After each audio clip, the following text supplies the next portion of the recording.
Tamango, Prosper Mérimée, 4e partie. On s'assit, et un matelot qui savait un peu la langue Wolof servit d'interprète. Les premiers compliments de politesse échangés, un mousse apporta un panier de bouteilles d'eau-de-vie. On but, et le capitaine, pour mettre Tamango en belle humeur, lui fit présent d'une jolie poire à poudre en cuivre, ornée du portrait de Napoléon en relief.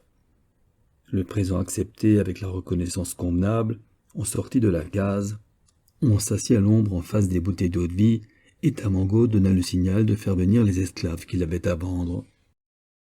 Ils parurent sur une longue file, le corps courbé par la fatigue et la frayeur, chacun ayant le cou pris dans une fourche longue de plus de 6 pieds, dont les 2 pointes étaient réunies vers la nuque par une barre de bois. Quand il faut se mettre en marche, un des conducteurs prend sur son épaule le manche de la fourche du premier esclave. Celui-ci se charge de la fourche de l'homme qui le suit immédiatement. Le second porte la fourche du 3e esclave et ainsi des autres. S'agit-il de faire halte?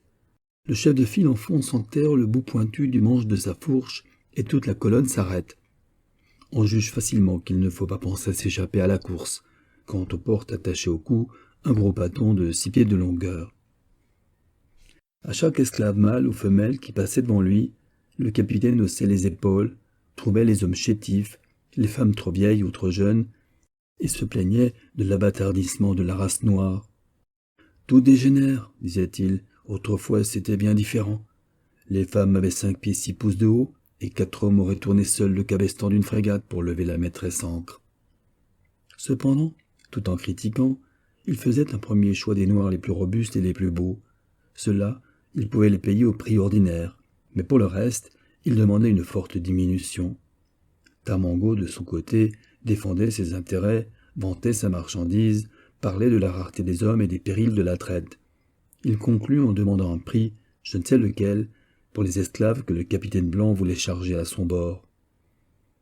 Aussitôt que l'interprète eut traduit en français la proposition de Tamango, Ledoux manqua de tomber à la renverse de surprise et d'indignation. Puis, murmurant quelques jurements affreux, il se leva comme pour rompre tout marché avec un homme aussi déraisonnable. Alors Tamango le retint. Il parvint avec peine à le faire rasseoir. Une nouvelle bouteille fut débouchée, et la discussion recommença. Ce fut le tour du noir à trouver folles et extravagantes les propositions du blanc. On cria, on disputa longtemps, on but prodigieusement d'eau-de-vie. Mais l'eau-de-vie produisait un effet bien différent sur les 2 parties contractantes. Plus le Français buvait, plus il réduisait ses offres.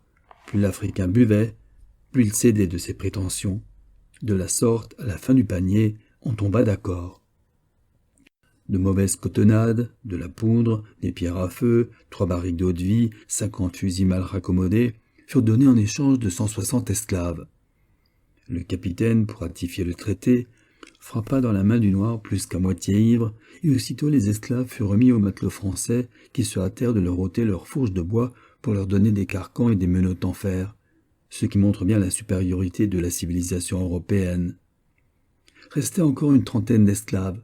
C'étaient des enfants, des vieillards, des femmes infirmes. Le navire était plein. Tamango, qui ne savait que faire de ce rebut, offrit au capitaine de la lui vendre pour une bouteille d'eau-de-vie la pièce. L'offre était séduisante.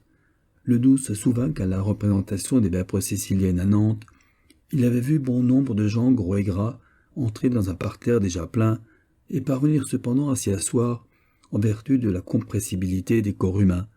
Il prit les 20 plus sveltes des 30 esclaves.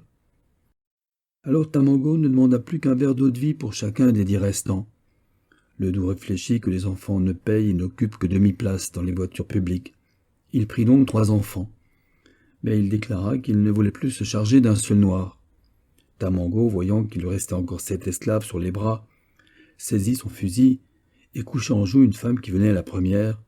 C'était la mère des 3 enfants. « Achète, dit-il au blanc, ou je la tue. Un petit verre d'eau ou je tire. » « Et que diable veux-tu que j'en fasse ?» répondit Ledoux. Tamango fit feu, et l'esclave tomba morte à terre. « Allons, un autre !» s'écria Tamango en visant un vieillard tout cassé. « Un verre d'eau-de-vie ou bien ?» Une des femmes lui détourna le bras et le coup partit au hasard. Elle venait de reconnaître dans le vieillard que son mari allait tuer un guerrier ou magicien, qui lui avait prédit qu'elle serait reine. Tamango, que l'eau-de-vie avait rendu furieux, ne se posséda plus en voyant qu'on s'opposait à ses volontés. Il frappa durement sa femme de la crosse de son fusil, puis se tournant vers Ledoux, « Tiens, dit-il, je te donne cette femme. » Elle était jolie. Ledoux la regarda en souriant, puis il la prit par la main. « Je trouverai bien où la mettre, dit-il. » L'interprète était un homme humain. Il donna une tabatière de carton à Tamango et lui demanda les 6 esclaves restants. Il les délivra de leurs fourches et leur permit de s'en aller où bon leur semblerait. Aussitôt ils se sauvèrent, qui de ça, qui de là, fort embarrassés de retourner dans leur pays, à 200 lieues de la côte. Cependant le capitaine dit adieu à Tamango et s'occupa de faire au plus vite embarquer sa cargaison. Il n'était pas prudent de rester longtemps en rivière. Les croiseurs pouvaient reparaître, et il voulait appareiller le lendemain. Pour Tamango, il se coucha sur l'herbe, à l'ombre, et dormit pour cuver son eau-de-vie. Quand il se réveilla,